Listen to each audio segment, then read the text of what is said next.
I do have a question, Jose. Though, if it seems like you've obviously got extremely good at exiting, and nowadays that's from a lot of entrepreneurs. They want to do the exact. They want to do that. You know, they want to grow a company, then they want to sell it, or they want to grow it, they want to exit it. What parameters would you say are maybe some things in place in order for a person to be like, hey, you know, you're strong enough to exit at this current moment, you know, because or you're not, right? or you're not, right? Because y'all have done ready. it you've done it.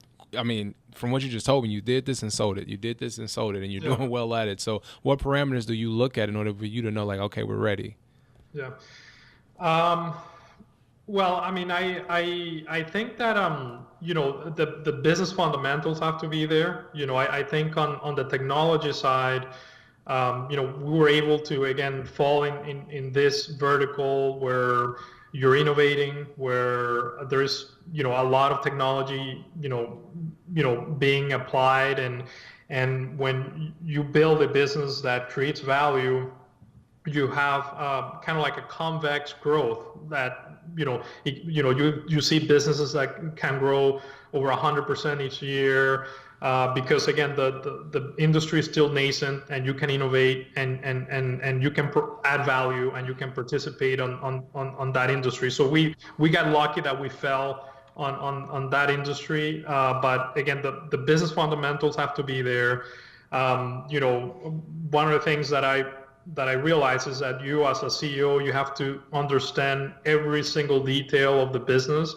And that's why until this day, I'm actually very involved in the finance of the business, in the finance department, because you only understand the business if if you can sign every check that goes out, and can see every check that comes in, because you understand what's happening with the business. You understand where you're missing opportunities, and understand where you have to optimize the business, where are the imbalances in the business, and you can make those decisions. So the business have to be organized. You have to understand every single detail of the business, and again, if you're providing value, you will get rewarded. And then on the M&A side, like I said, it's also a very personal decision.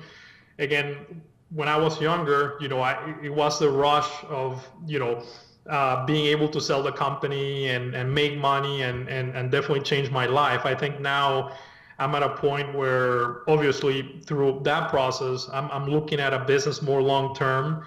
Where can I add value 5 years from now, or 10 years from now, and compound what we're doing, instead of focusing on, how can I exit right now? So from an M&A perspective, is a very personal decision.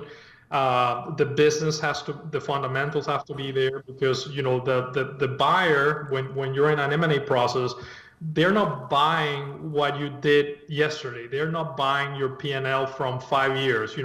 They're not buying the past. You have to be able to sell, look, this is where we are today, but this is where we're going. They are paying you for that. They don't care the EBITDA in the past. That money is gone. If they're going to write you a check today, they want to see where is the business 5 to 10 years from now. Where are they going to scale after they buy you and after you're gone?